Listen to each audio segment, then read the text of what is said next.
por favor.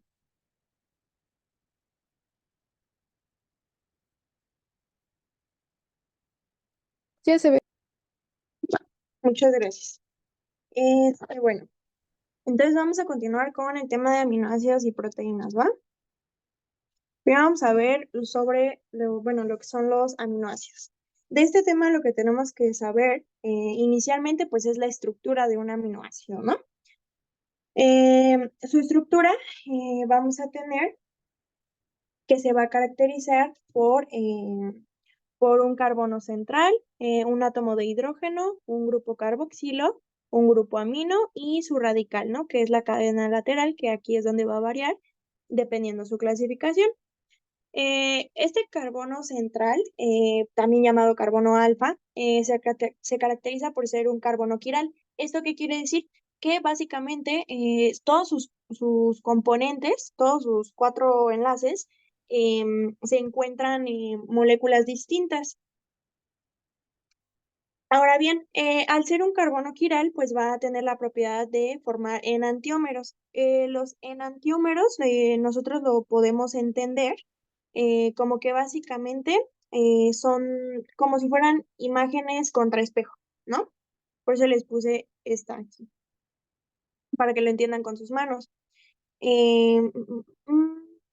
Bueno, vamos a tener que pues de estos enantiómeros vamos a tener de 2 tipos, ya sea levógiro o dextrógiro. Aquí lo que nos importan pues son los levógiros, que se representan con la letra L. ¿Esto por qué? Porque pues dentro de esta categoría se van a encontrar los aminoácidos que previamente van a formar a las proteínas y pues en general son las enzimas del humano. Por el otro lado, el dextrógiro sí es importante, pero este lo vamos a encontrar más en azúcares. Pero todos los aminoácidos de nuestras proteínas, su configuración es L, es decir, pues levógiro. Vamos a empezar sobre su clasificación. Dentro de esta, pues vamos a tener a unos estándares, de los cuales pues conocidos hay 20, ¿no? Estos pues son reconocidos por nuestro ADN y se dividen entre esenciales y los no esenciales. ¿Cuál es la diferencia? Los esenciales son los que nosotros vamos a obtener en la dieta. Por el otro lado, los no esenciales los sintetizamos, no, los sintetiza nuestro cuerpo, no los necesitamos obtener de la dieta, ¿no? Aquí les puse esta tablita por si a alguien le acomoda más aprendérselos de esta forma. Bueno, dentro de nuestros aminoácidos esenciales, esta es una mnemotecnia que muchos ocupan, que pues dice Fer hizo un lío tremendo y Valentina le metió un triptófano.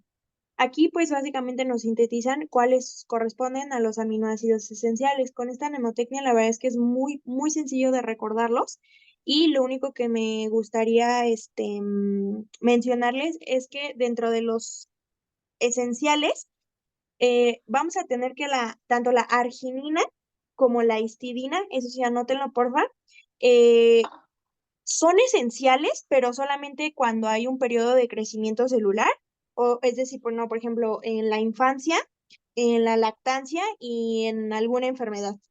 Solo la arginina e histidina son considerados esenciales en periodos de crecimiento celular, en la infancia, en la lactancia y en algunas enfermedades, ¿va? Por el otro lado, los aminoácidos no esenciales, pues serían todos aquellos que sobran. La verdad es que a mí esta mnemotecnia no me gusta tanto porque siento que es como más liosa, la verdad, pero pues igual se las dejo aquí. Ahora bien, la otra clasificación serían los aminoácidos no estándar. Estos, pues, no logran ser reconocidos por el DNA. Hay varios también que son no estándares, pero los que tienen que saber, o sea, los importantes que recuerden de esta clasificación es la ornitina y la citrulina. Estos van a estar participando en el ciclo de la urea. Por el otro lado, la taurina es un aminoácido que ustedes lo van a ver en sus bloques siguientes de bioquímica, que pues va a participar y es muy, muy importante en la síntesis de las sales biliares, ¿va? Ahora bien, el otro tipo de clasificación que tenemos es por su tipo de radical. Aquí los vamos a dividir en dos grandes grupos, en polares y apolares. Dentro de los polares van a ser aquellos que tienen una buena interacción con el agua y podemos encontrar a los positivos, a los negativos y a los neutros.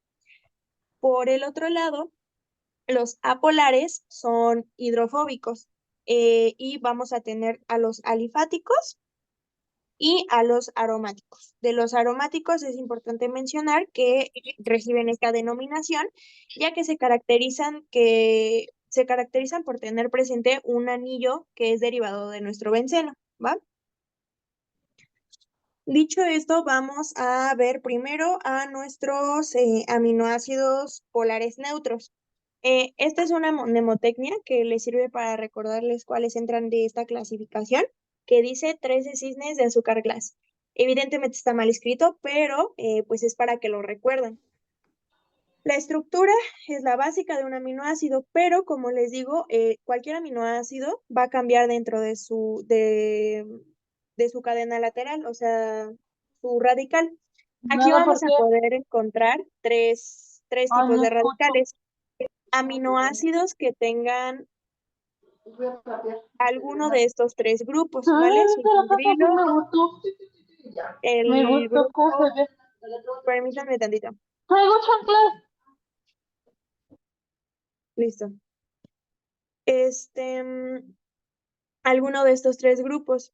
Dentro del primer grupo vamos a tener a la treonina y a la serina. Lo importante que tienen que saber de estos es que pues básicamente treonina y serina van a poder formar puentes de hidrógeno, ¿vale? Esto en el grupo del hidroxilo, ¿no? Como su radical. Si tiene el grupo sulfidrilo, va a corresponder a una cisteína. Y esta es muy importante porque esta fue pregunta de DEPA el año pasado. Bueno, esto lo pusieron, ¿no? Que la cisteína, al tener como radical al grupo sulfidrilo, va a contener azufre. Con esta propiedad, pues nos permite que podamos formar puentes disulfuro, también llamado como enlace cistina, ¿va? Si el aminoácido contiene un radical amida, corresponde ya sea a la asparagina o a la glutamina. Esto es importante mencionarlo porque por medio de una desaminación quiere decir que básicamente le vamos a quitar el grupo amida. La asparagina se va a convertir en aspartato y la glutamina se va a convertir en el glutamato. Bien. Eh, los polares positivos, la mnemotecnia que utilizan es Argelia y la Listones. Arg de arginina y de histidina y de lisina. Esta es su estructura. ¿Alguien me puede decir qué grupo es este? Amino. Sí, justamente. Entonces, la arginina es importante que la recuerden, ya que esta va a ser encargada de ser precursor tanto de la urea y del óxido nítrico. No, del óxido nítrico, perdón. El óxido nítrico, cabe mencionar que pues este va a ser ya sea vasodilatador y pues también ayuda a la memoria a largo plazo, ¿vale? Y la urea pues es un metabolito de desecho del nitrógeno. En el caso de la histidina, va a sufrir una descarboxilación, que pues esto se refiere a básicamente quitarle, ¿no? El CO2 para que se pueda convertir en la histamina. La histamina es importante mencionarla porque pues se caracteriza por ser una sustancia proinflamatoria. También nos ayuda a la broncoconstrucción y a la transmisión en las neuronas, ¿vale? Y aquí hay que acordarnos que yo les dije cuando vimos amortiguadores ese rato que la histidina es un componente de la hemoglobina, que la histidina es como tal el amortiguador en los eritrocitos, ¿vale? Entonces ahí se les pueden juntar esos temas. La lisina, si nosotros la unimos con nuestra arginina, pues básicamente nos va a producir las histonas. ¿Alguien de casualidad sabe para qué son las histonas? Para el Ayudan a empaquetado. enrollar el ADN, ¿no? Sí, sí, sí, justamente. Las histonas, como tal, son proteínas que vamos a encontrar en nuestro cromosoma y van a tener muchas funciones, pero dentro de la más importante, pues son encargadas de empaquetar a nuestro ADN, ¿vale? Ahora bien, dentro de los polares negativos, esta es importante porque estos también los llegaron a preguntar en el año pasado. Aquí les puse su estructura y van a ser dos. Va a ser tanto el glutamato y el aspartato. En el caso del glutamato, pues lo vamos a encontrar como es el más común dentro de... Es un aminoácido que se encuentra en la corteza y es muy común encontrarlo. De la misma forma, por medio de una desaminación, nos va a convertir al alfa-cetoglutarato. ¿Por qué es importante este? Ustedes van a ver el próximo bloque que empiezan con metabolismo, que el alfa-cetoglutarato es un componente en el ciclo de Krebs, ¿vale? Ahora bien, ¿qué pasa si al glutamato nosotros le integramos un grupo de CO2? Nos va a provocar bueno, nos va a producir al ácido gamma aminobutírico, que pues es básicamente GABA. GABA es un neurotransmisor, es inhibitorio, es importante mencionarlo, que también se encuentra en la corteza cerebral. Si nosotros le extraemos el CO2, nos va a producir al carboxiglutamato, que pues este es encargado para la coagulación y también para procesos que involucren al calcio. El aspartato es un neurotransmisor excitatorio. Este nos va a producir a las pirimidinas. Eso lo ven en cuarto bloque ya de bioquímica, que es todo lo de ADN. Pero pues las pirimidinas básicamente es CUT, es citosina, uracilo y timina, ¿no? Ahora bien, igual por el proceso de desaminación nos va a producir oxalacetato, abreviado como OA, y este oxalacetato va a ser el que bueno, va a irse hacia el ciclo de Krebs. A resumidas, los polares negativos nos dan intermediarios del ciclo de Krebs. ¿Cuáles? Glutamato nos da alfa-cetoglutarato y el aspartato nos da oxalacetato. ¿Dudas hasta aquí? No, ninguna. Ok. Bien. Ahora vamos a ver a los apolares alifáticos. Aquí les dejo su estructura también dibujada. Y es la siguiente mnemotecnia. Alan le hizo prometer a Valentina no gritar. Estos, eh, si me lo preguntan, yo siento que de los más importantes que se ven de las clasificaciones de los aminoácidos es esta, que la alanina vamos a quitar a su grupo y nos va a dar al piruvato. El piruvato, pues lo van a ver igual en su próximo bloque. La prolina, se caracteriza por poseer un anillo inmino. ¿Qué quiere decir que sea un anillo inmino? Pues que básicamente es un inminoácido, porque tiene la característica, pero no es completo su anillo, por así decirlo, ¿vale? Aquí les dije este dibujito, ¿no? La prolina va a ser muy importante porque esto nos va a básicamente dar la propiedad de tener un cambio de dirección a la hora de los aminoácidos. Es decir, mientras se van formando todas nuestras cadenitas de aminoácidos, cuando entra la prolina va a decir, cambia de dirección. Y se van a seguir sintetizando los aminoácidos. De eso se encarga nuestra prolina. ¿Qué otra cosa? Bueno, también, bueno, la hidroxiprolina es la que se encarga de dar estabilidad en el colágeno, ¿no? Por otro lado, vamos a tener a la metionina. Este es importante mencionarlo porque es el segundo aminoácido azufrado. ¿Cuál era el primero? Que les dije que tenía un grupo, pues, azufre. Cisteína. Sí, justamente.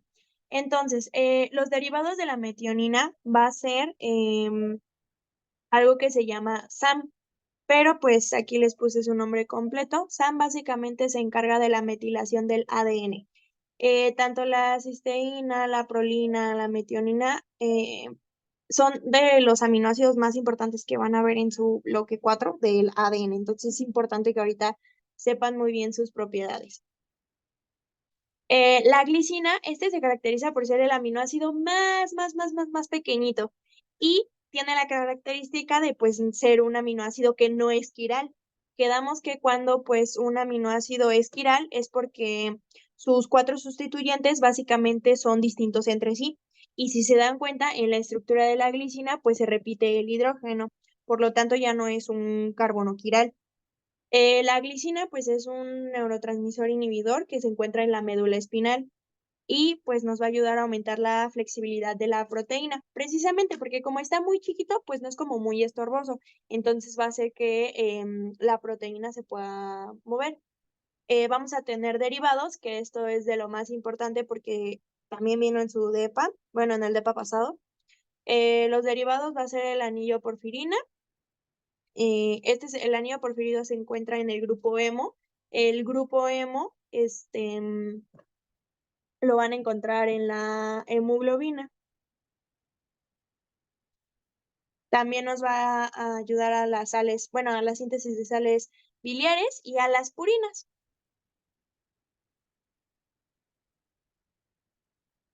Ahora bien, los otros que no se los desgloso porque no creí como tan conveniente, solamente más que mencionar los que pertenecen a los apolares alifáticos, pues es la leucina, la isoleucina y la valina.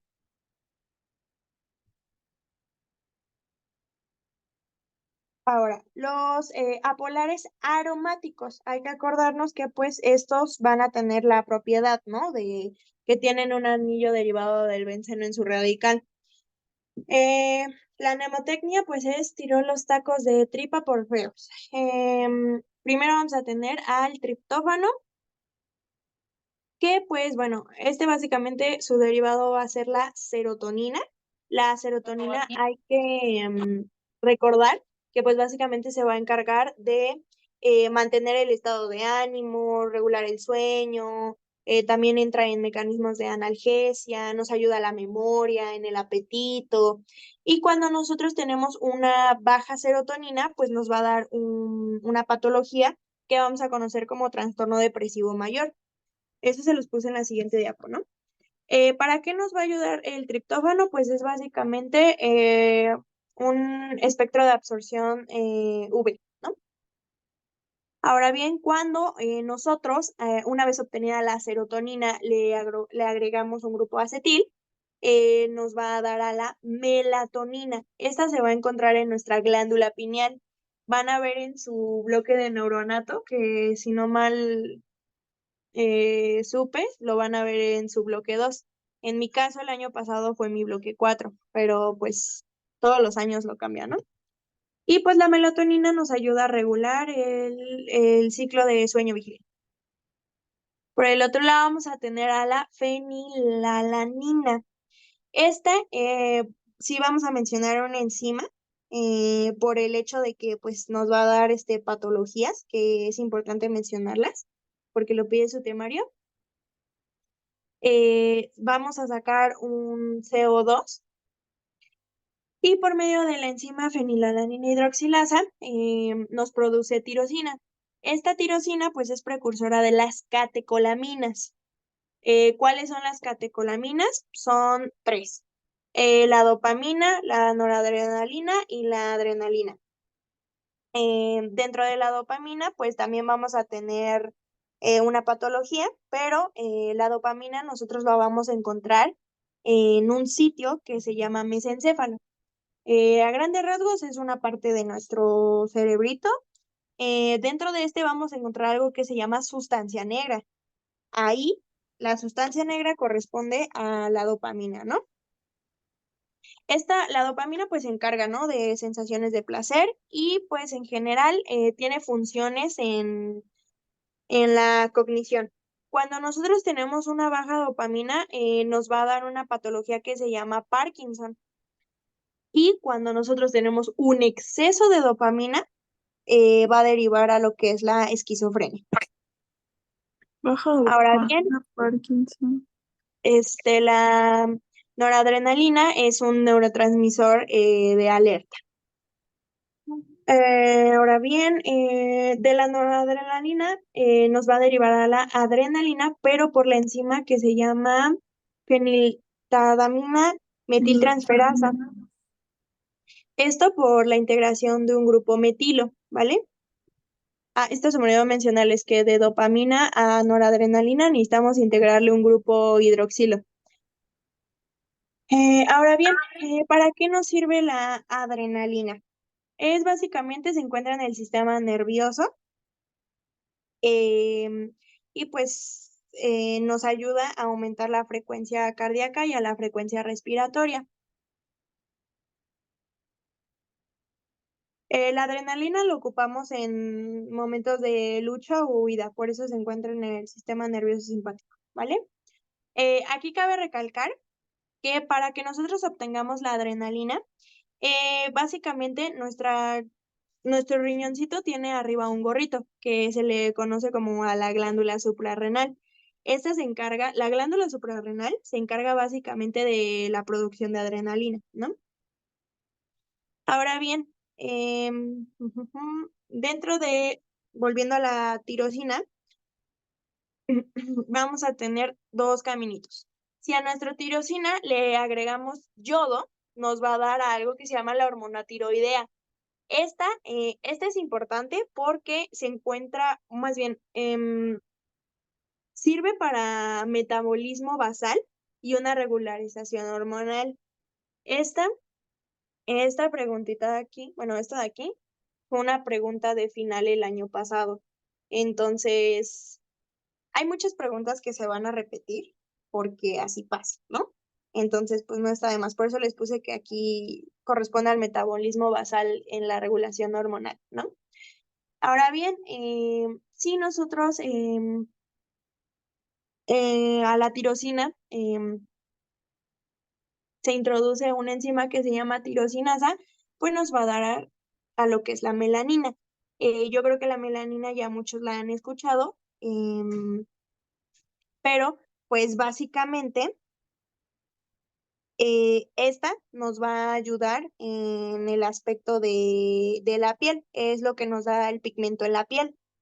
Y también vamos a tener otra patología, que les digo que aquí se las puse. El trastorno depresivo mayor es cuando tenemos una baja de serotonina, ¿no? El Parkinson, una baja de dopamina, la cual se encuentra en la sustancia negra del mesencéfalo. En el caso de la esquizofrenia, es un exceso de dopamina. El albinismo pues es la ausencia de esta enzima, la enzima tirosinasa, ya sea la ausencia o el deterioro de ella. Nos va a provocar una hipopigmentación, es decir, ustedes han visto a una persona con albinismo y realmente no tiene pigmentación alguna, lo que pues en general los hace susceptibles a tener cáncer de piel, ¿no? Por el otro lado, vamos a tener otra patología que es la fenilcetonuria. ¿Esto qué es? Básicamente una mutación de la enzima fenilalanina hidroxilasa, que es la que vimos aquí, la que convierte fenilalanina a tirosina. Cuando nosotros tenemos una falla, una mutación en esta enzima, pues no vamos a poder producir a la tirosina, por lo que se nos va a ir acumulando la fenilalanina. Esta acumulación provoca en los pacientes retraso mental. Antes se decía que los pacientes que pues tenían esta patología tenían un olor en el pañal en el caso de los bebés, que era como de ratón mojado. Ahorita ya no se dice mucho que es como de que huele a ratón mojado, pero pues se decía antes. Y es importante mencionarla ahorita porque básicamente vamos a tener una hiperfenilalanemia. Al tener esto, vamos a inhibir una absorción de los aminoácidos en nuestras neuronas. Es por eso que ocasiona el retraso mental, porque básicamente la síntesis de aminoácidos no hace que produzcamos unas proteínas, o sea, las tenemos como inhibidas. Y pues nosotros vamos a entender que los aminoácidos y las proteínas son muy, muy importantes para un buen proceso de cognición, ¿vale? Y pues genera, pues es una degeneración neuronal, vaya. Bien, bueno, en el caso de, bueno, esta es una tablita que igual viene en el material complementario del departamento, que pues es la clasificación de los aminoácidos. La abreviación de las letras no se la tienen que saber, o sea, yo creo que a lo mucho las que pues podrían llegarles a poner que la verdad jamás he visto que pase, pero pues es el de la glicina, el de la valina, el de la tirosina y el triptófano, dentro de esas abreviaciones. Los demás, la verdad es que no se las ponen, o sea, les ponen el nombre completo del aminoácido. Sí es importante que sepan a qué grupo corresponden, si son polares, si son apolares, si son alifáticos, si son aromáticos, etcétera, ¿no? Y pues también es muy importante si son esenciales o no esenciales, si nuestro cuerpo se encarga de sintetizarlos o los tenemos que obtener de la dieta. ¿Dudas hasta aquí?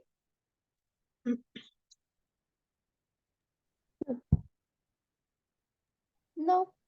Disculpe, Sí. ¿podría repetir los que sí tenemos que aprender su abreviación, por favor? Sí. Son el de la glicina, la valina, tirosina y triptófano. Esos son Va, los muchas únicos gracias. como que les llegan a poner, pero igual les digo que les ponen el nombre completito del aminoácido. Va, muchas gracias. Sí. Bien, ahora vamos a ver algo que se llama el eswitterion. ¿Qué es el eswitterion? Pues es básicamente un compuesto químico que es eléctricamente neutro, a pesar de que tiene cargas tanto positivas como negativas, pero es neutro. ¿Vale? Este pues nos va a ayudar a formar un anfolito. ¿Qué es un anfolito? Lo van a estar escuchando mucho este año de bioquímica. Es básicamente que pues contiene grupos ácidos y básicos. Y por lo tanto son anfóteros, pero es lo mismo, o sea, quédense con el concepto de anfolito, ¿no? Es decir, pues actúan tanto ácidos como bases. Esa es su propiedad. Para entender el eswitterion tenemos que primero saber qué es un punto isoeléctrico.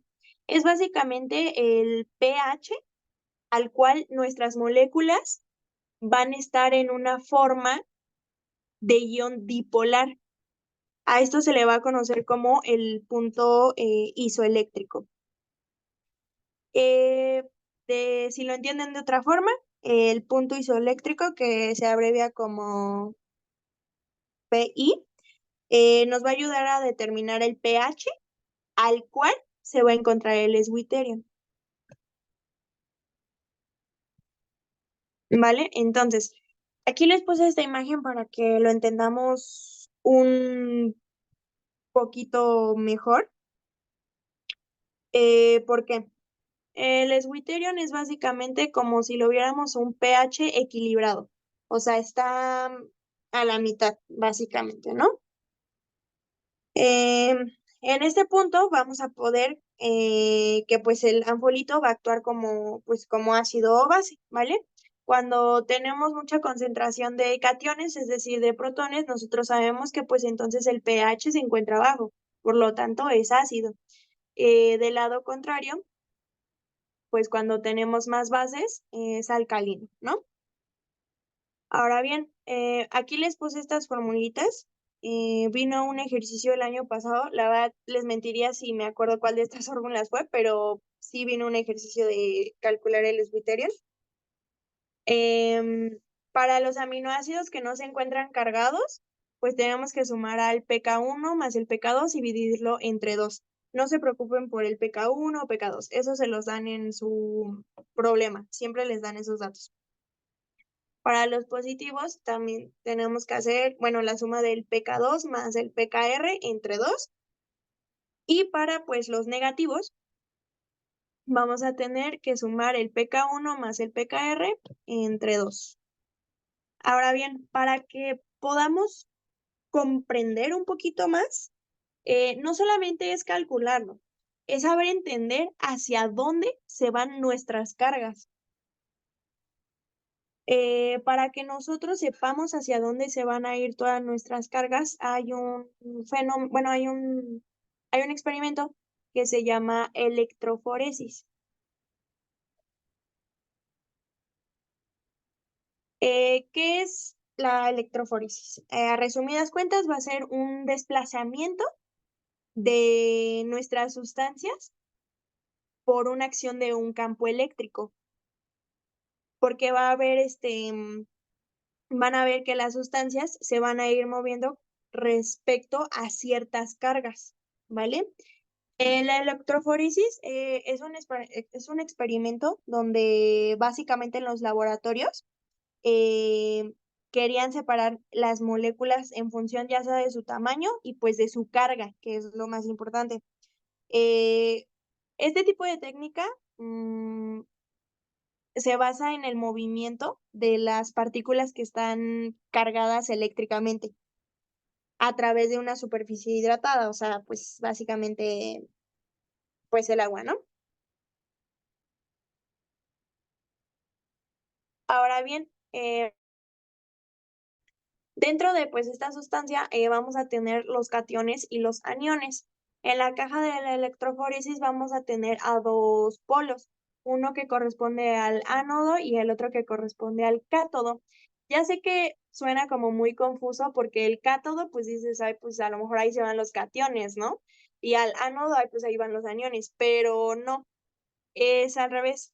Se llama cátodo porque es un polo que va básicamente a atraer las cargas negativas, porque al ser un polo positivo, acuérdense que cargas iguales pues se repelen y cargas diferentes se atraen.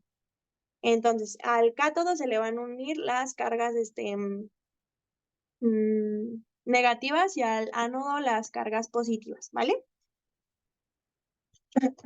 Y pues nada más para recordar que pues el pH, pues su escala va del 1 al 14, ¿no? El punto isoeléctrico, pues se va a encontrar la forma neutra de esta. Aquí les dejé un pequeño ejercicio, por si lo quieren checar. La verdad es que no es tan difícil de hacerlo, o sea, con que se sepan las fórmulas y cuál corresponde a los aminoácidos para los positivos, los negativos y los que no poseen carga, es más que suficiente. La verdad es que les dan ambos datos y lo único que tienen que hacer pues es sustituirlos en la fórmula, ¿vale? Y lo que sí les pueden llegar a preguntar una vez que ustedes saquen el resultado es que dependiendo de este pH, hacia dónde se va a mover las cargas, hacia el polo del cátodo o hacia el polo del ánodo. Entonces ustedes tienen que saber diferenciar bien estos polos, porque les digo que a veces luego nos solemos confundir a la mera hora del examen, ¿vale? Bien, ahora, bueno, ¿dudas hasta aquí, perdón? Primero va a ir el ánodo y después el cátodo.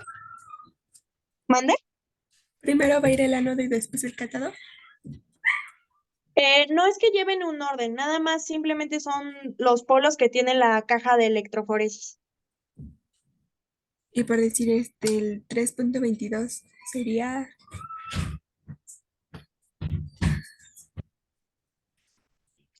Es que aquí, bueno, una vez que ustedes saquen su punto isoeléctrico, ajá, tiene que compararlo con la carga que les dio. Por ejemplo, si les da su carga positiva respecto a la gráfica de su pH, la positiva se atrae con las negativas, entonces se va a ir hacia el polo del cátodo. Y si les da una carga,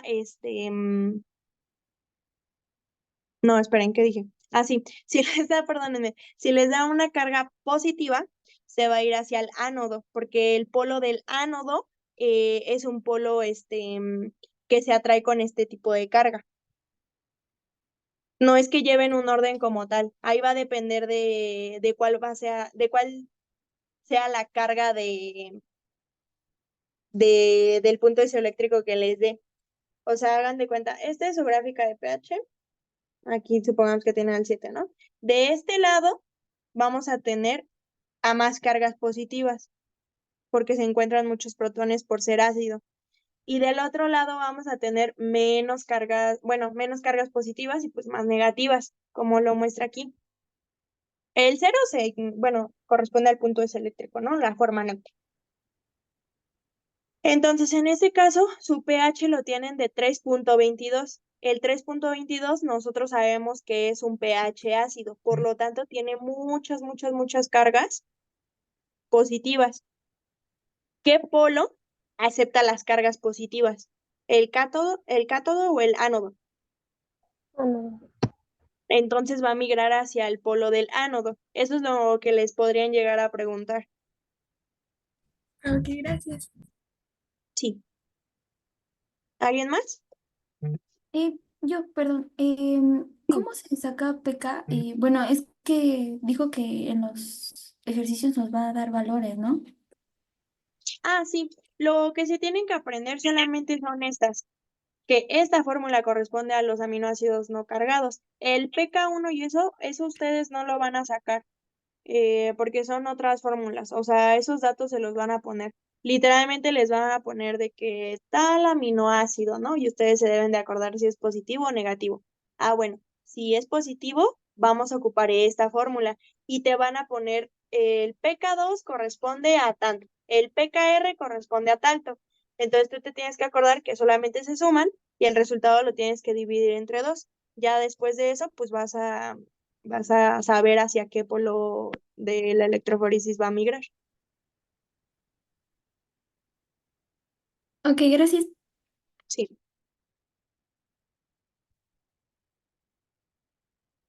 Bueno, ahora vamos a ver a lo que son, pues, las proteínas. Las proteínas aquí sí es muy importante que se sepan em, características muy singulares. No es todo el tema. Con que se sepan conceptos muy básicos es suficiente, la verdad. Ahora bien, primero hay que entender qué son las proteínas. Estos van a ser polímeros de aminoácidos, es decir, son cadenas, cadenas y cadenas y cadenas de aminoácidos, hasta que se forme una proteína, ¿vale? ¿Cuáles van a ser sus características? Estas son las macromoléculas más abundantes en el cuerpo, son esenciales para la vida. Básicamente se encargan de todo. Tienen una organización jerárquica, ahorita la vemos. Tienen un enlace peptídico, pues proteínas, ¿no?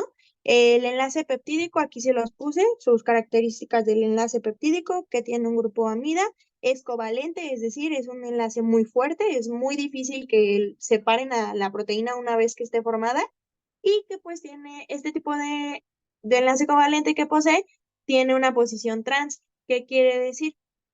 Que pues básicamente se va a encontrar como contrarios, como si fuera una escalerita, porque la otra posición cis, hagan de cuenta que es así, pero al menos el enlace peptídico se encuentra en posición trans, que es esta, como una escalerita.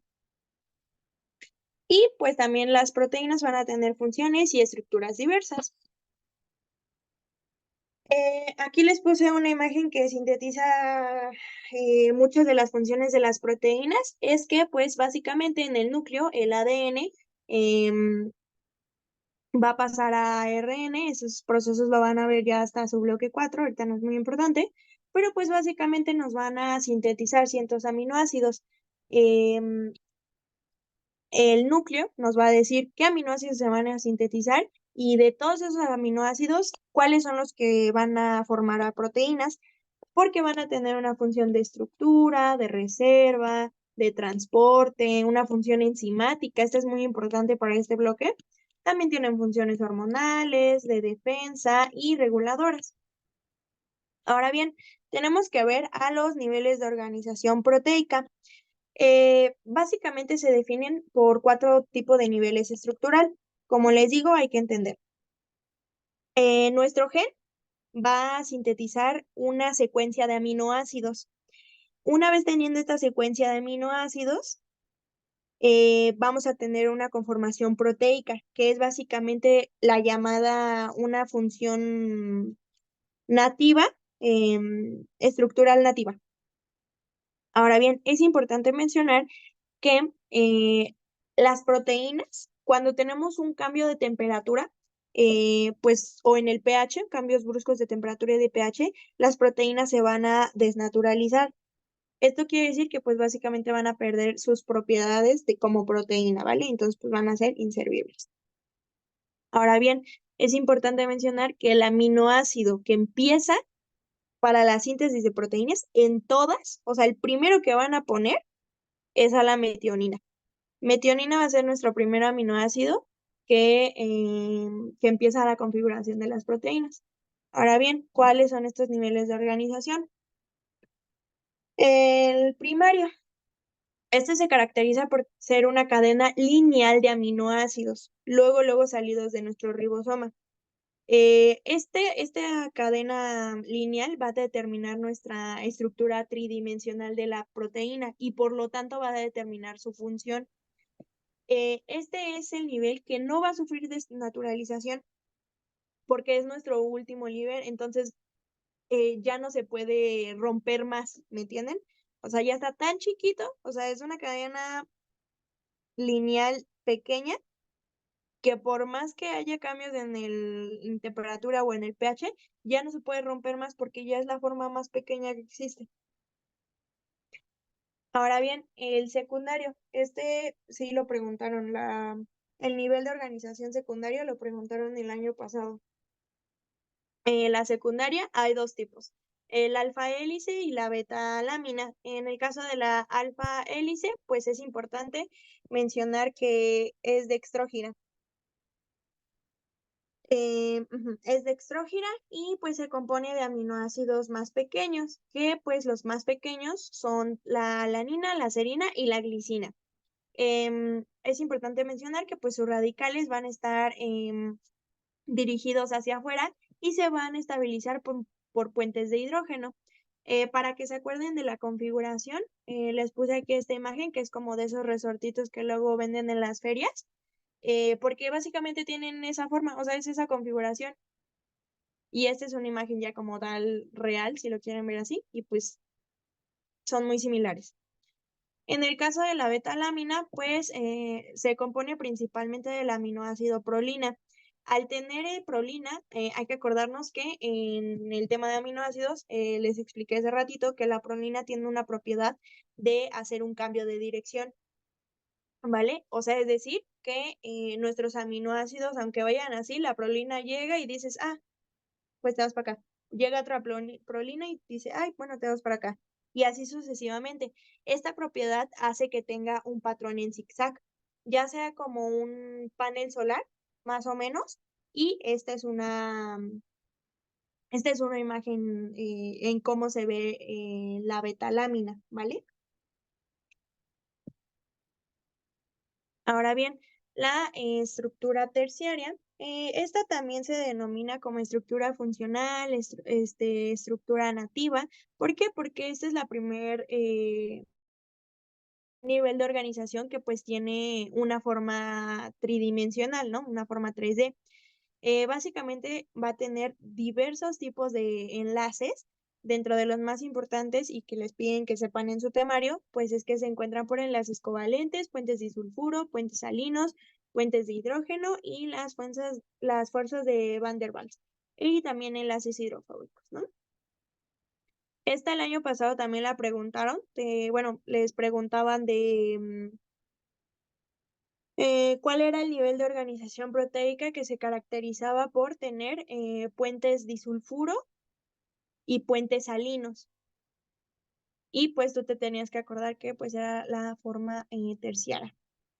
Esta es importante porque es básicamente la biológicamente activa. A partir de esta, las anteriores no van a tener una función en específica porque todavía no están bien conformadas como para que cumplan y vayan a hacer una función. En cambio, la terciaria ya, porque ya tiene una forma 3D, ¿vale? Entonces, por eso se le dice que es biológicamente activa. Aquí hay que entender algo que también me gustaría mencionarles, que pues se llama giro beta. El giro beta básicamente se encarga de conectar tanto a un alfa hélice con una beta lámina. Esto quiere decir que pues básicamente supongamos que aquí va una alfa hélice y la proteína va a dar un giro y se va a sintetizar una beta lámina. Esta es la beta lámina, ¿eh? La que está como así, esa es la beta lámina. A esos giros que las unen se les llama giro beta, ¿va? Ahora bien, bueno, vamos a entender dos conceptos que son los motivos y los dominios. Dentro de los motivos, pues los tenemos que entender como que es un patrón de plegado reconocible. ¿Qué quiere decir esto? A mí me gusta explicarlo como si fuera un auto en su pista de carrera. Si tú ves una curva adelante, pues no es como que te puedas seguir derecho. Tú sabes que al momento, cuando estés cerca de llegar a la curva, pues tienes que dar un cambio de dirección porque si no te vas a estampar. A eso se refiere un motivo. Es una parte en el que vamos a reconocer que ahí se necesita plegar a la proteína, ¿va? En cambio, los dominios son motivos de función estructural que trabajan independiente. Es más compleja la definición. Si les soy sincera, yo no se les recomiendo que se la aprendan. Lo único que deben de aprenderse de los dominios son los ejemplos, porque estos sí también vinieron en su EPA pasado. Los ejemplos de dominio son los zipper de leucina, los dedos de zinc, el barril beta y hélice, lazo, hélice. Los que preguntaron el año pasado fue los dedos de zinc. Uy. Y la hélice, lazo, hélice. Esa la preguntaron, o sea, que esos ejemplos correspondían a qué, o sea, si a un motivo, a un dominio o qué, ¿no? Entonces, pues tú te tenías que acordar que era un ejemplo de dominio. Y pues ya por último sería la estructura cuaternaria, que es básicamente la unión de dos o más cadenas terciarias. Esa es la única diferencia. Y aquí es importante mencionarlo, aquí no se los puse, déjenme, lo anoto, que se van a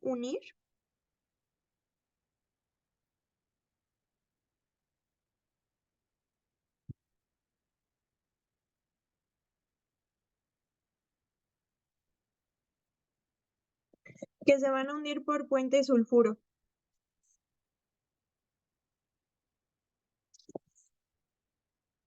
Listo. Ahora bien, dentro de estos patrones de plegamiento proteico, pues digamos que una vez teniendo nuestra configuración final, va a depender de muchísimas cosas, ¿vale? Pero principalmente va a depender de algo que se llaman chaperonas HSP70 y también después de la secuencia de ciertos aminoácidos que el gen pues nos diga qué aminoácidos se van a sintetizar, ¿vale? Esta pregunta, o sea, te preguntaban que cuál era como tal las proteínas que determinaban la configuración final dentro del plegamiento proteico y pues la respuesta era chaperonas, ¿no? Em, mm, mm, mm. Básicamente, las chaperonas son un grupo de proteínas que son de bajo peso molecular, o sea, son hasta eso pequeñas, ¿no? Y estas nos van a ayudar como tal a proteger y que se alcance la estructura nativa de las proteínas. En el caso de que estas tengan un mal funcionamiento, ¿no? Pues vamos a tener que exista un mal plegamiento proteico. ¿Y cuáles son los factores que llegan a afectar a este plegado? Muy, muy, muy importante que se lo graben. La desnaturalización, que como les dije, pues es un proceso por el cual se va a perder la estructura nativa y por lo tanto las funciones de las proteínas, ¿vale? Esta desnaturalización pues se puede dar por cambios de temperatura, de pH o de ciertas moléculas orgánicas. Ahora bien, ¿qué patologías ocasiona un mal plegamiento proteico? Básicamente nos va a dar demencias. Nos va a dar el Alzheimer por el mal plegado en la proteína de la beta amiloide y tau, el Parkinson de la alfa-sinucleína y una encefalopatía espongiforme, que son las PRPC, que estas pues se van a convertir bueno, es que las PRPC básicamente son proteínas que nada más porque se les hincha la gana, van a cambiar de forma a una forma malvada, si lo quieren ver así, que su forma malvada es la PRPSC, también llamado como priones o prión. Estos priones básicamente se van a encargar de transformar a las otras proteínas, o sea, de esa proteína mala va a las proteínas que estén cerca, etcétera, va a hacer que se transformen estas proteínas, pero de una forma mala. Y pues eso nos va a ocasionar una degeneración. En cualquier tipo de mal plegamiento proteico siempre va a llevar a una degeneración neuronal. El año pasado pusieron un caso clínico en el que te explicaban el, el Alzheimer y te preguntaban que derivado de un mal plegamiento proteico, cuáles eran las proteínas que que se encargaban en esta patología, y pues era la beta amiloide y la tau.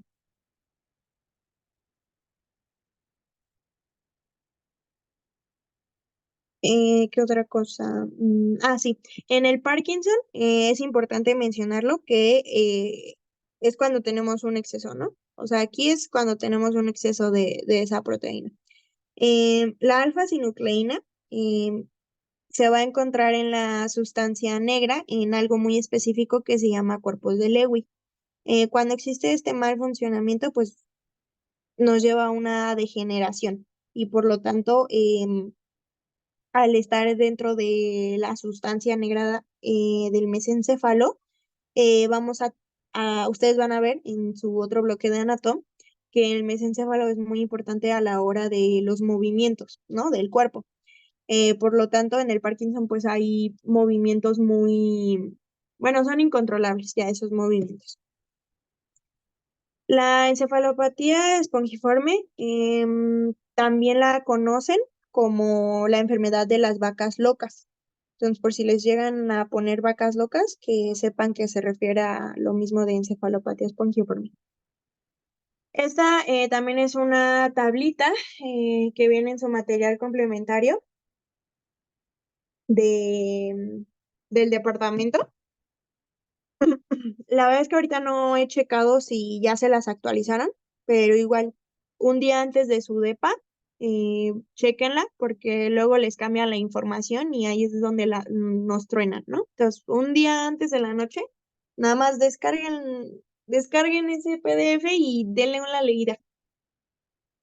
Em, mm, mm, ah, Esta también vino en una versión, porque no todos los exámenes luego son iguales, a veces los cambian, pero en una versión del DEPA pasado también venía esta enfermedad. La preguntaron.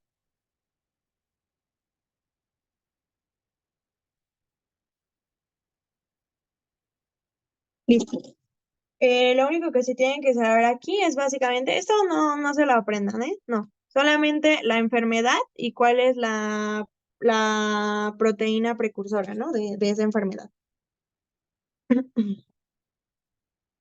Ahora bien, este, pues dentro de estas proteínas también vamos a tener una clasificación. ¿Cuál es este tipo de clasificación? Vamos a tener a las proteínas globulares.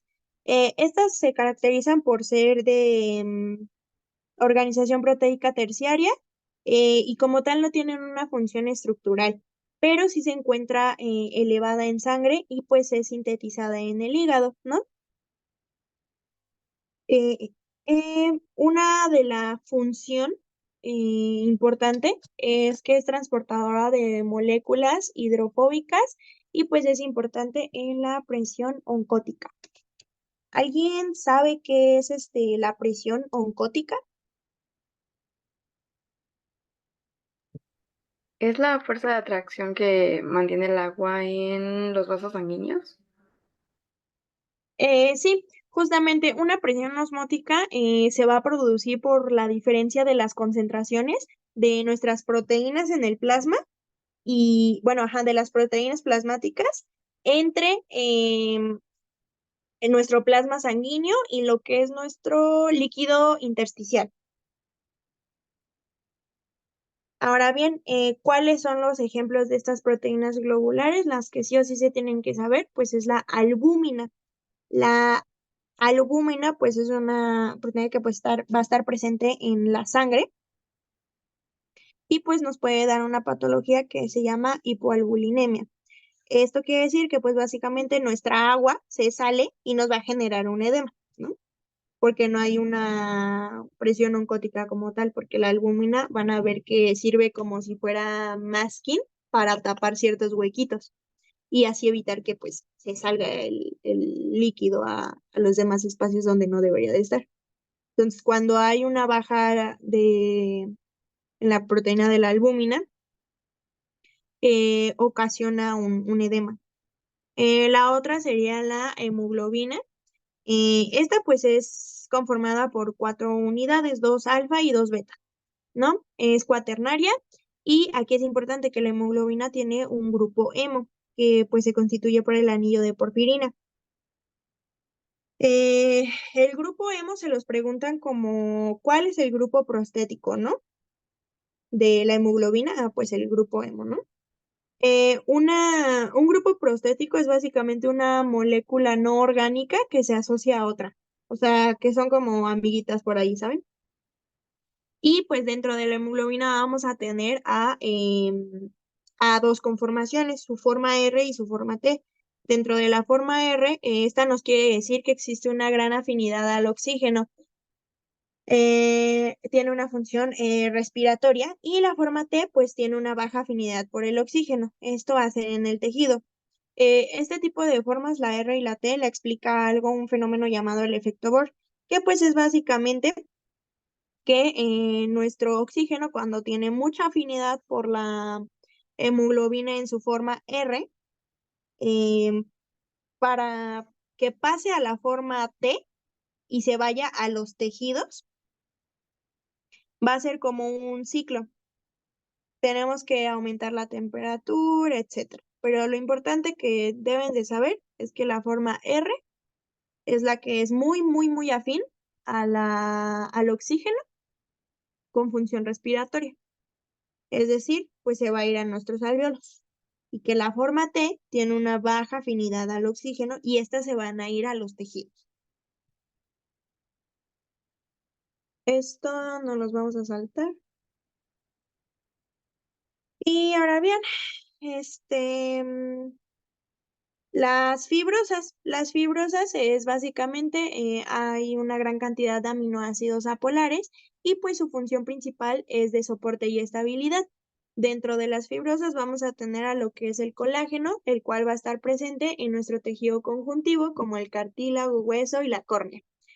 Se caracteriza por ser triple hélice levógira y pues tiene una gran concentración de hidroxiprolina e hidroxiglicina. En cambio, pues la queratina va a estar presente ya sea, bueno, la encontramos en el cabello y las uñas. Esta es dextrógira, es igual, esta es doble hélice, pero es dextrógira y tiene gran concentración de cisteína.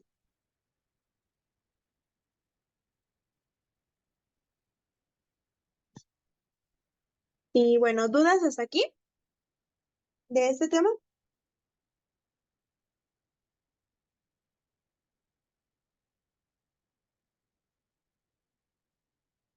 No, No. no. Ok. Y pues ahora, como terminan todas nuestras presentaciones, pues les leo esta frasecita, que el buen médico trata a la enfermedad, pero el gran médico no solo trata al paciente con la enfermedad. Hay que recordar que pues nosotros no solo estamos lidiando con una enfermedad, sino con una persona que está teniendo alguna enfermedad.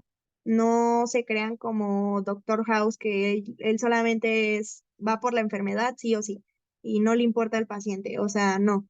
Eh, Triptofanito como tal tiene la meta de que pues no solamente sean pues buenos médicos, sino también sean buenas personas. Y ahora bien, vamos al tema que sigue. El siguiente tema que toca ver es el de bioenergética. Este es un tema súper chiquito, la verdad, y es muy sencillo de entender. El año pasado, si no mal recuerdo, fueron 3 preguntitas de bioenergética. 2 o 3, algo así.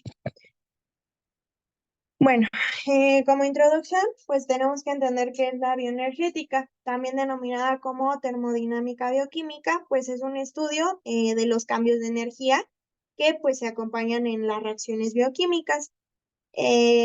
Aquí vamos a tener 3 tipos de sistema.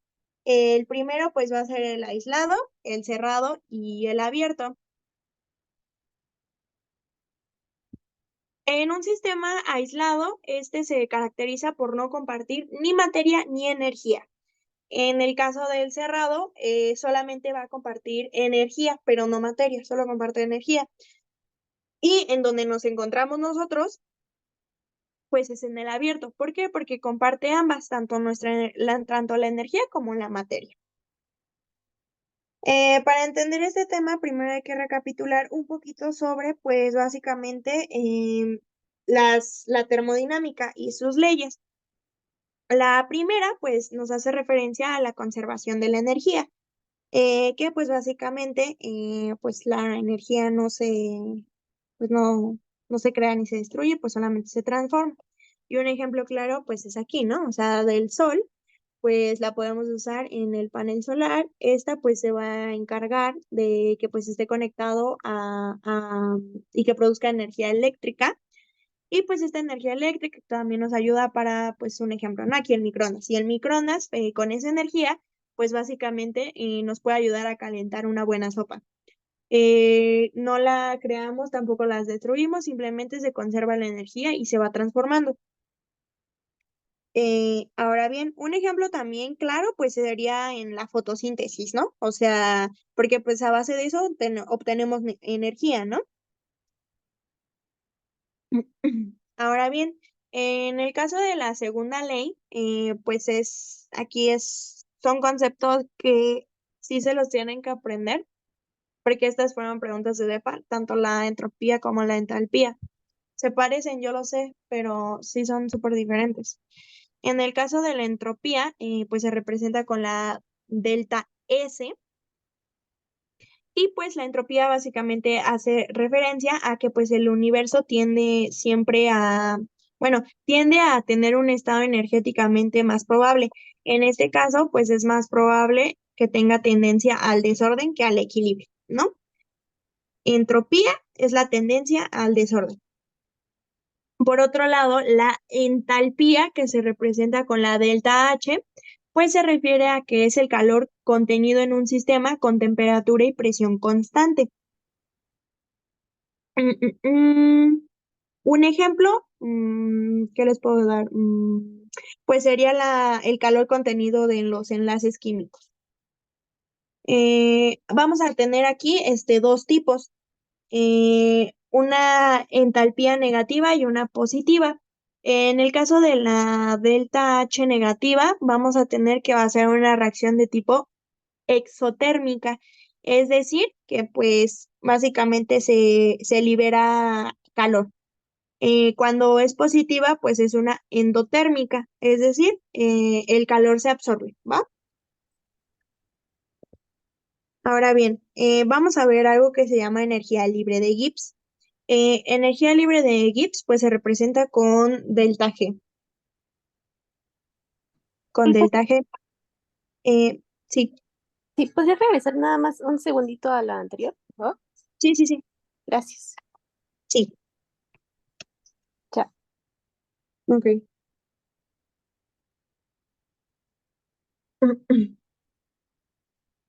Ahora bien, bueno, la energía libre de Gibbs, ¿qué es?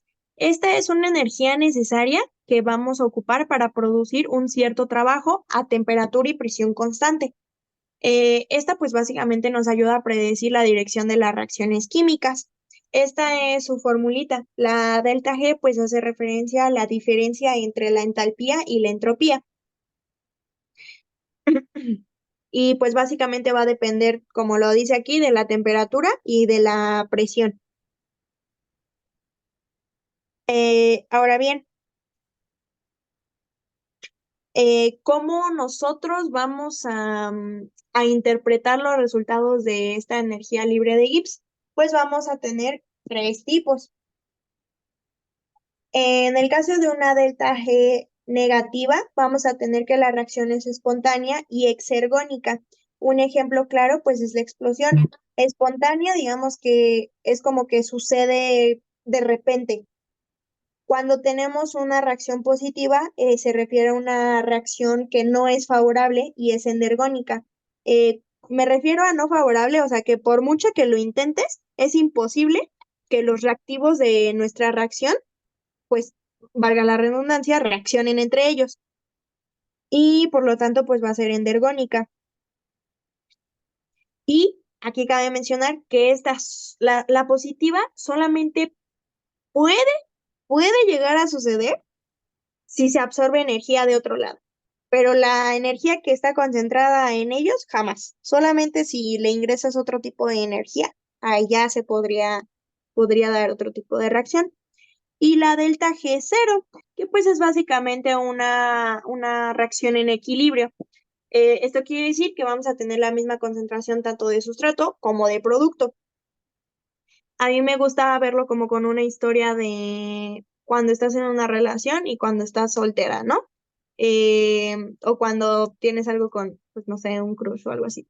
¿Por qué? Porque en el caso de una delta G 0, pues cuando estamos solteros, pues estamos como que en paz, o sea, no tenemos que resolver pleitos con nuestra pareja, no nos tenemos que preocupar por su regalo de cumpleaños, etcétera. Entonces estamos tranquilitos, estamos en equilibrio.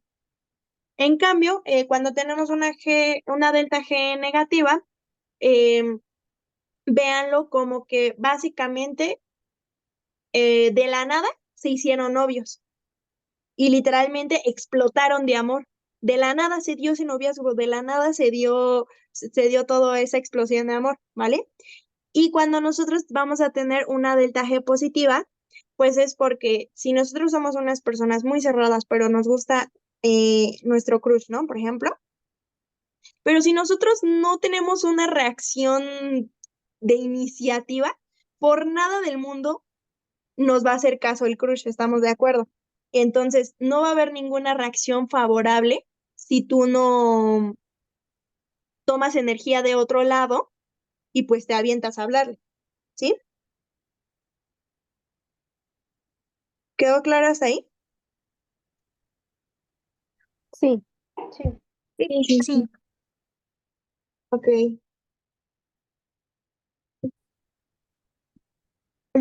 Ahora bien, la constante de equilibrio. La constante de equilibrio, pues básicamente nos va a ayudar a que entendamos si nuestra reacción va a tender a mostrar una concentración ya sea más alta o de productos. O sea que si nuestra reacción tiene una mayor cantidad de productos o de reactivos. Y pues se representa así. Dentro de esta, pues también vamos a tener 3 posibles resultados. Una donde sea mayor a 1, donde esta nos dice que pues la energía del sustrato va a ser mayor a la de nuestro producto. Y por lo tanto vamos a tener a una delta G negativa. Es decir, que es más probable que se forme nuestro producto. Cuando tenemos una constante de equilibrio menor a 1, la energía del producto va a ser mayor a la del sustrato y por lo tanto es una delta G positiva. Para que suceda esta reacción, pues tenemos que aumentar el sustrato. Cuando tenemos la constante de equilibrio igual a 1, es lo mismo, la reacción va a estar en equilibrio y por lo tanto pues es una delta G 0, ¿no?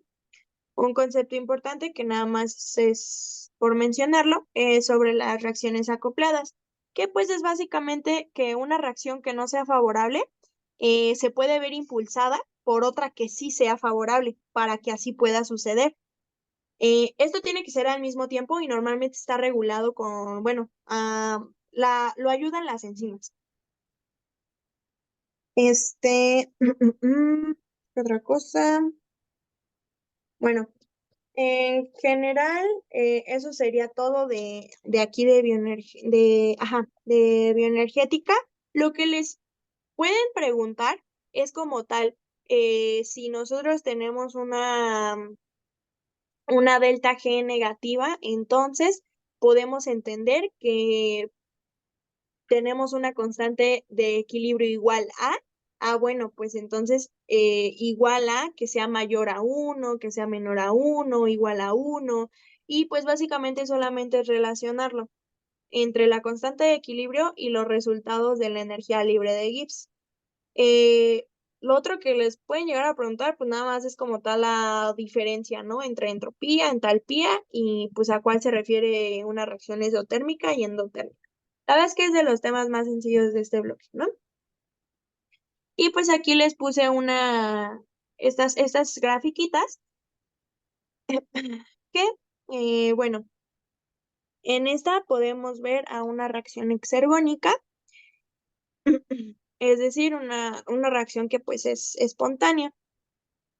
Cuando nosotros tenemos una delta G positiva, simplemente vamos a ver cómo es que los reactivos aumentan y mientras más negativa se vuelva es porque menos concentración de los reactivos pues se tiene y por lo tanto va a ser como tal menos probable que suceda un producto a comparación de que si tenemos bastante sustrato. Y esta de aquí abajo pues se refiere a cómo es que se ve la reacción que, que es catalizada ya con una enzima. Una energía de activación que no se encuentra catalizada por una enzima, básicamente va a requerir muchísima más energía a pesar de que se llegue al producto. Pero si nosotros le ingresamos una enzima, vamos a obtener al mismo producto, pero con menos energía. Es decir, estamos ahorrando este tipo de energía, ¿vale?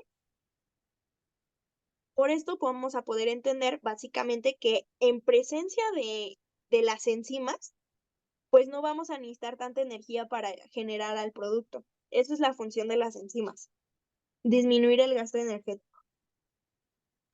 Disculpa, ¿y esto cómo nos lo podrían preguntar en el DEPA? De estas gráficas, Del tema en general. del tema general, nada más les podrían preguntar como tal la definición que hace referencia a la entropía y a la entalpía, ¿no? Y cómo es que se representan. Ah, Y ok, en el muchísimas caso gracias. de la energía libre de Gibbs, de estos posibles resultados, lo único que les podrían llegar a preguntar es que la sepan como, no comparar, sino que, que junten el concepto de energía libre de Gibbs y la constante de equilibrio, porque dependiendo de la descripción que te den, tú vas a poder saber si es posible o no que se forme un producto. Si sí es posible, es porque entonces vamos a tener una delta G negativa, porque hay una gran probabilidad de que se forme el producto. Y por lo tanto, sabemos que en una delta G negativa, la constante de equilibrio es mayor a 1, porque hay más cantidad de sustrato que de producto, ¿vale? Simplemente es con que se aprendan estos y estos de acá, literalmente ya tienen todas las preguntas bien del tema de bioenergética.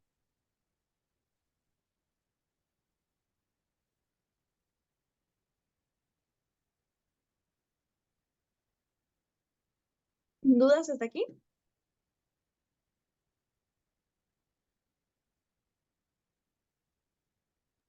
No. No. Vale. Y bueno. Y ahora vamos con ya del último tema, que pues es el de enzimas y coenzimas.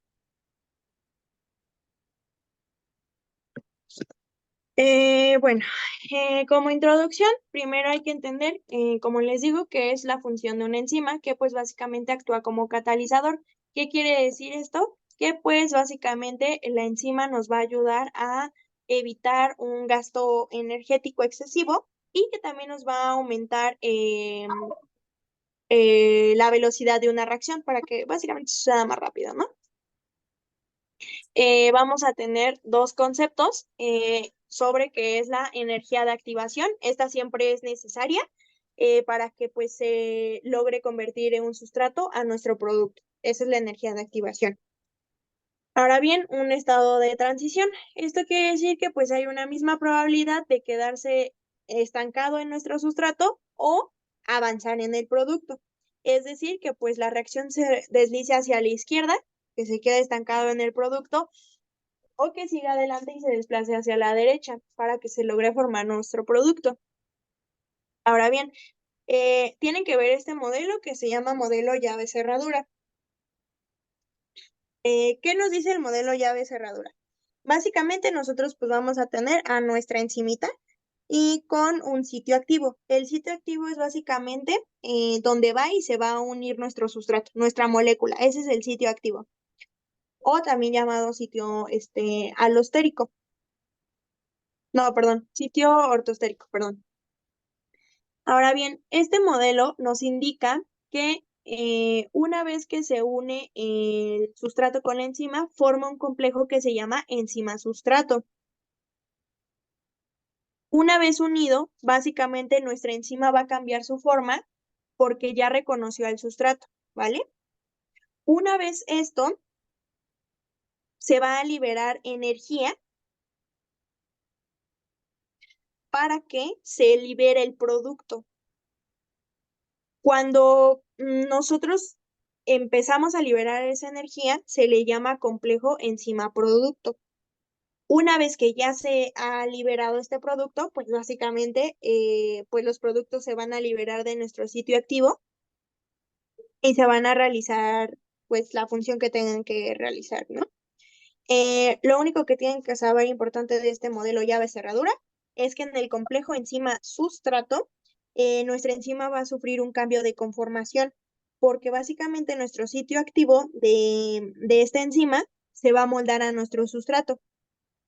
Y en este momento es cuando se empiezan a romper los enlaces de los aminoácidos para liberar la energía y que saque el producto.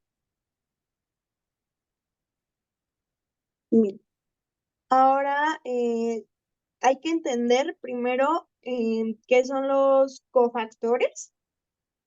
Les puse esta bolsita porque pues básicamente se refiere a que son moléculas accesorias. ¿Por qué? Porque pues nos van a ayudar a que nuestra enzima convierta el sustrato en producto. Véanlo como que, no sé, una bolsa le da el plus al outfit para que se vea espectacular. Entonces, vamos a tener cofactores de dos tipos, los iones metálicos y las coenzimas. Dentro de los iones metálicos vamos a tener que son básicamente metales que nos ayudan a estabilizar a nuestro sustrato. Los ejemplos más significativos son el magnesio, el zinc y el hierro. Em, sí, el más importante es el magnesio, porque pues este cofactor ustedes lo van a ver en su próximo bloque de bioquímica, de metabolismo. El cofactor de magnesio pues lo van a ocupar en las reacciones de glucólisis, que es muy importante eso. Y bueno, por el lado de las coenzimas, estas básicamente suelen ser las vitaminas o derivados de ciertas moléculas orgánicas. Dentro de las vitaminas vamos a tener que hay de tipos liposolubles, que es la vitamina K, E, D y A, y las hidrosolubles, que pues son formadas por el complejo B y la vitamina C. Este complejo B y vitamina C nuestro cuerpo no lo logra almacenar, entonces lo tenemos que adquirir de otra forma. Eh, ¿Qué otra cosa? Sí. Ahora bien, vamos a tener lo que son las vitaminas. Estas sí son muy importantes que se las aprendan. La verdad es que no, o sea, no les podrá decir apréndanse más esta que esta, porque la verdad es que cualquier vitamina es preguntable. Porque les digo, las versiones de los DEPAS no siempre son las mismas, o sea, varían en algunas preguntas. Pero pues bueno, la vitamina B1 tiene por nombre la tiamina pirofosfato, que se abrevia como TPP. Tiene función de descarboxilización. Las patologías que se tienen que aprender es el beriberi y el síndrome de Wernicke-Korsakoff. El beriberi básicamente nos va a dar síntomas neurológicos. Em, y el síndrome de Wernicke pues básicamente, este es, pues sí, muy común en México, porque como buen mexicano, pues nos gustan mucho las caguamas, al parecer. Entonces, pues se va a presentar normalmente en personas que abusan en el consumo del alcohol. Em, Aquí nos va a presentar en el sistema nervioso las 3 A: ataxia, amnesia y afasia. ¿Alguien sabe bueno, qué significan estos términos?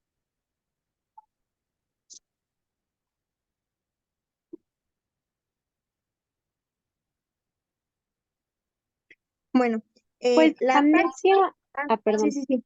No, pues no, no, sí, amnesia se coméntalo. refiere a la pérdida de memoria, ¿no? O, Sí, ujú, ujú. sí, justamente. La amnesia, pues, es la pérdida de la memoria. La ataxia, pues, es un trastorno que, pues, se caracteriza básicamente por la pérdida o una disminución en la coordinación de los músculos. En el caso de la afasia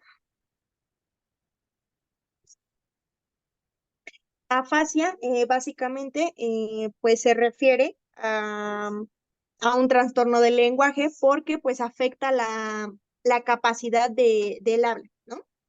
La afasia, bueno, eso lo van a ver igual en Neuroanato, lo que es muy bonito, por cierto. Pero nosotros vamos a tener un área que se llama, son áreas de Brodmann. Estas tienen diferentes funciones en el cerebro y pues la afasia es una de ellas que se ve deteriorada por el consumo excesivo del alcohol. Eh, La vitamina B2 y B3 trabajan como equipo. La B2 es la riboflavina, que es importante porque esta la preguntaron el año pasado, que qué vitamina era precursor del FAT, y pues es la riboflavina o la B2. Y bueno, la riboflavina nos va a dar algo que se llama estomatitis. Esto quiere decir que pues básicamente es una boca inflamada, dolorida y pues con presencia de úlceras bucales, como lo ven en esta primera imagen. La B3 pues es la niacina, la cual es precursor del NAT. Em, y nos va a dar la patología de la pelagra, que pues básicamente se caracteriza por 3D: diarrea, demencia y dermatitis. El año pasado lo preguntaron como tal de qué vitaminas son precursores de intermediarios del ciclo de Krebs. Todavía, yo sé que todavía no ven ciclo de Krebs, pero el bloque que sigue van a ver que tanto el FAT como el NAT son muy importantes dentro del ciclo de Krebs. Entonces, si les llegan a preguntar eso, pues es la B2 y la B3, riboflavina y niacina, ¿va? Y pues precisamente por eso tienen funciones de óxido de reducción. Ahora bien, la B5. La B5 es el ácido pantoténico o también llamado pentatonato. Lo único que tienen que saber, pues, es que es precursor de la coenzima, de la acetilcoenzima, que también va a ser, pues, importante en el ciclo de Krebs. Pero nada más sepan que es precursor de la coenzima. B6 se refiere a piridoxal fosfato, que se abrevia como PLP. Tiene función de transaminación. Transaminación quiere decir que básicamente vamos a mover un grupo amino, perdón, a otro sitio. Solamente lo trasladas, por así decirlo. Vamos a tener a la patología que es glositis, que pues es básicamente que la lengua se hinche y se inflame, vaya. Por otro lado, la B8. La B8 esta es de las vitaminas más importantes. B8 es biotina, tiene función de carboxilación y vamos a tener una patología que es una intoxicación avidina. La avidina es básicamente una glicoproteína que se encuentra en la clara del huevo. Y esta glicoproteína tiene la propiedad de que, pues básicamente se une a la biotina y por tanto la inhibe. Entonces, nosotros al inhibir este proceso no somos capaces de absorber la biotina. Esta intoxicación básicamente se da por comer huevo crudo, pero pues estamos de acuerdo que como que a nadie se le antoja un huevo crudo, ¿no? Entonces, pues no siempre es muy común, ¿no? Ahora bien, la B9 y B12. Estas también fueron preguntas de DEPO el año pasado y hubo un relajo porque muchos se confundieron qué patología daba cuál. Entonces, en su bibliografía no se las ponen como tal, porque ni en los libros viene como tal. Pero bueno, la B9 es tetrahidrofolato, alias el ácido fólico. ¿Qué va a producir esto? Algo que se llama anemia megaloblástica y defectos del tubo neural.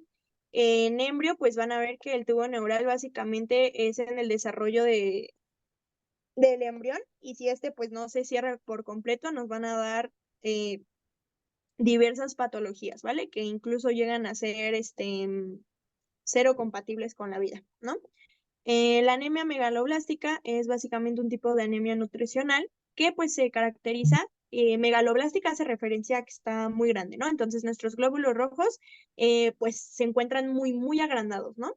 Y esto hace que nuestra médula ósea fabrique menos células porque piensa que tenemos muchas, pero no, en realidad tenemos muy poquitas, solamente que están demasiado grandes. Ahora bien, la B12 es la cobalamina. Esta nos va a producir algo que se llama anemia perniciosa. La anemia perniciosa es una anemia donde nuestro cuerpo no tiene suficientes glóbulos rojos y pues normalmente se da porque, bueno, cuando los intestinos no pueden absorber correctamente la vitamina B12, hay un problema, ¿no? ¿Cuál fue la confusión del año pasado? Siempre en la bibliografía te lo manejan tanto como que B9 y B12 te puede dar anemia megaloblástica y anemia perniciosa, pero nunca te lo especifican.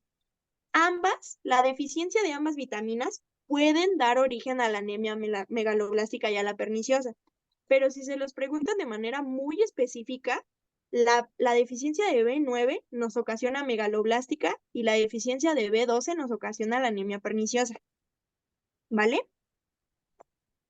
Porque incluso les digo que el año pasado fue un relajo porque hasta se canceló esa pregunta, o sea, se la pusieron bien a todos, pues porque se armó un relajo literal.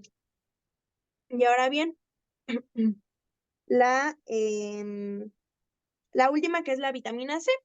Esta pues es el ácido ascórbico, que nos va a producir una patología que se llama escorbuto, que pues básicamente se ocasiona por niveles excesivamente bajos de nuestra vitamina C cuando no la obtenemos de la dieta. Lo que nos ocasiona, pues básicamente son lesiones en la piel, la pérdida de piezas dentales, gingivitis, incluso algunas fracturas. Esta, si no mal recuerdo, sí la preguntaron en una versión del DEPA y les ponían que la deficiencia de tal vitamina ocasionaba pérdida de piezas dentales em, y pues era el ácido ascórbico, ¿no? La vitamina C. ¿Dudas hasta aquí? Repetir otra vez entre B9 y B12, ¿cuál era de cuál específicamente? Sí. B9, que es el ácido fólico, te da la anemia megaloblástica. Y B12, que es la cobalamina, te va a dar la anemia perniciosa.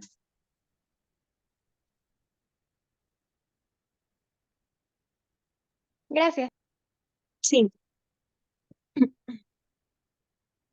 Y bueno, ahora vamos a tener a la clasificación de enzimas. Estas sí se las recomiendo que se las aprendan súper bien, porque les juro que o sea, si se saben este grupo de familias y qué hacen cada una, hoy se los juro que tanto bloque 2 como bloque 3 se les va a hacer súper sencillo, de verdad. Entonces, bueno, la vamos a dividir por grupo de familias. En la familia 1 vamos a tener a las oxidorreductasas, como su nombre lo indica, su función es oxidar y reducir. Dentro de estas vamos a encontrar a las deshidrogenasas. Cualquier deshidrogenasa que ustedes escuchen va a ser porque utiliza ya sea NAT o FAT, ¿va? También vamos a tener a las oxidasas, reductasas y a las peroxidasas. En la familia 2 vamos a tener a las transferasas. Su función es básicamente transferir grupos funcionales. Aquí vamos a tener a las transaminasas y a las sinasas. Aquí es importante estas, las transaminasas. ¿Por qué? Porque ocupan B6. ¿Qué vitamina era B6? ¿Cuál era el nombre? La piridoxina. Piridoxal fosfato, sí. Y las sinasas, cualquier sinasa que vean básicamente se encarga de fosforalidad por medio de ATP, es decir, pegar un fosfato a un grupo. Eso hacen las sinasas. Ahora bien, en la familia 3 vamos a tener a las hidrolasas. Estas, hidro, pues es agua, ¿no? Se encargan de romper los enlaces usando agua. Vamos a tener a las proteasas, las fosfatasas y a las esterasas. Dentro de la familia 4 son las liasas. Su función es formar un doble enlace. Dentro de este grupo vamos a tener a lo que son las deshidratasas, descarboxilasas, desaminasas y las sintasas. Las sintasas no utilizan ATP. Esto sí, grábenselo. Las sintasas no ocupan ATP. Dentro de la familia 5 son las isomerasas. Su función es básicamente reordenar grupos químicos de una molécula. Solamente las van a mover, no le van a quitar ni poner ni agregar nada a la molécula, simplemente la mueven de lugar. Las isomerasas, pues tenemos a las mutasas y a las epimerasas, ¿no? Y a las isomerasas, valga la redundancia. Y en la última familia, la familia 6, de la clase 6, vamos a tener a las ligasas. No se confundan con las liasas.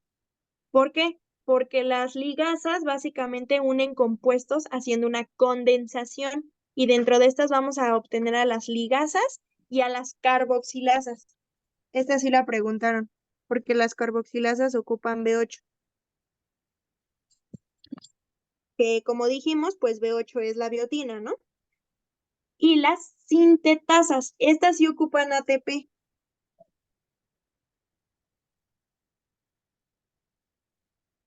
Las sintasas son las que no usan. Sintetasas sí ocupan de ATP para sus reacciones, ¿va? Y ahora, tenemos que entender algunos conceptos porque también se los llegan a preguntar en la parte de enzimas. Al menos el año pasado para bloque 1, los temas que tuvieron mayor peso fueron equilibrio ácido-base, enzimas y cinética enzimática. Entonces, la holoenzima es básicamente nuestra enzima más el cofactor. Esta se caracteriza porque pues básicamente ya tenemos a nuestra enzima completa, ¿no? Como lo vemos aquí en este dibujito. Esta ya es una holoenzima. Esta es la enzima, su cofactor ya es una enzima completa. Ahora bien, ¿qué es una apoenzima? La enzima solamente va a tener una parte proteica. Solo es esto. Y ahora bien, la isocima. La isocima, pues básicamente catalizan una misma función y su estructura y localización es distinta, pero lo que se tienen que grabar, pues es el hecho de que catalizan la misma función. Ahora bien, el simógeno lo tienen que entender como que es una forma inactiva de nuestra enzima y para que se logre activar, requiere de un cambio conformacional como ya lo hemos visto. Simógeno y proenzima son sinónimos, es lo mismo, ¿vale? Esto sí se lo preguntaban en el DEPA todas estas definiciones, pero en que relacionaran columnas. Entonces yo la verdad sí les recomiendo que aprendan a diferenciar súper bien estos conceptos. Y bueno, vamos a ver algo que se llama, esto es lo último que vamos a ver el día de hoy, que son las enzimas de escape o también conocidas como enzimas de diagnóstico clínico. Aquí es importante que estas las sepan, más que nada para ver dónde está el rollo, si tenemos algo mal en este tipo de enzimas, qué patología se nos podría estar presentando, ¿no? La primera que vamos a ver, pues, es la creatinina fosfocinasa, abreviada como CPK. La CPK es una isocima. Es decir, la isocima solamente va a catalizar la misma función, ¿va? Esta va a estar presente en el músculo esquelético, en el corazón y en el cerebro. Si está presente en el músculo esquelético, pues nos puede dar miopatías y distrofias. En el corazón va a ocasionar un IAM, que es un infarto agudo al miocardio. Lo abrevan así, por si lo ven en su DEPA. IA se refiere a infarto agudo al miocardio. Y en el cerebro, pues ocasiona una enfermedad cerebrovascular. Lo que les subrayé es literalmente lo que ponen en el DEPA, ¿no? Creatinina fosfocinasa es para infarto agudo al miocardio. Ahora bien, la amilasa y la lipasa están presentes en el páncreas. Cuando existe un deterioro de estas, pues nos va a ocasionar una pancreatitis aguda o bien una obstrucción biliar.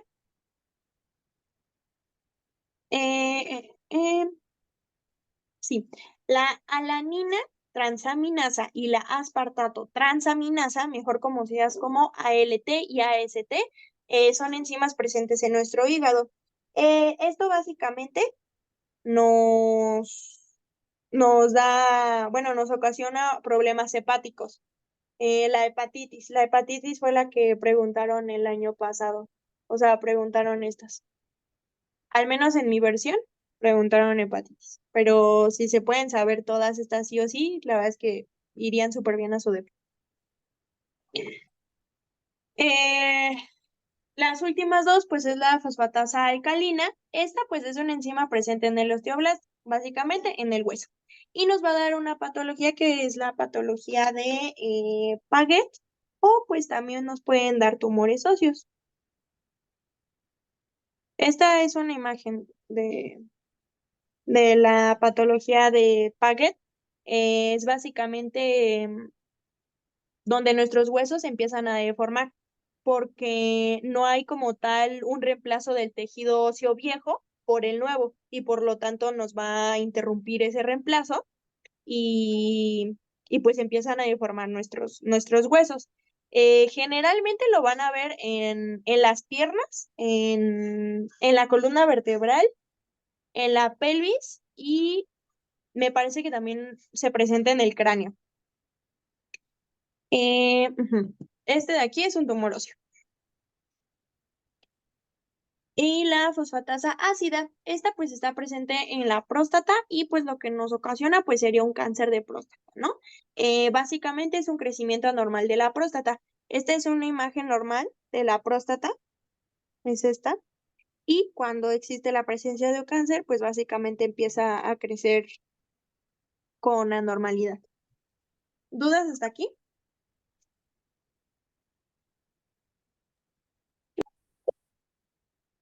Una duda.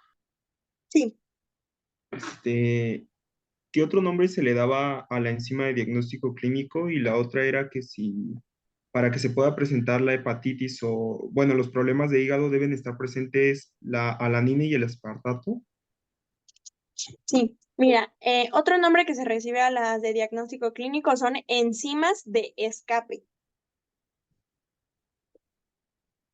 Y estas enzimas siempre van a estar presentes en nuestros órganos, pero cuando tenemos una patología de ese tipo es porque se encuentran muy elevadas.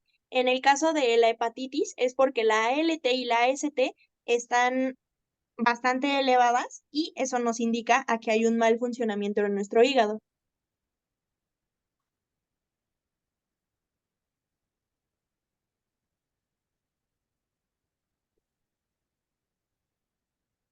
¿Alguna otra duda?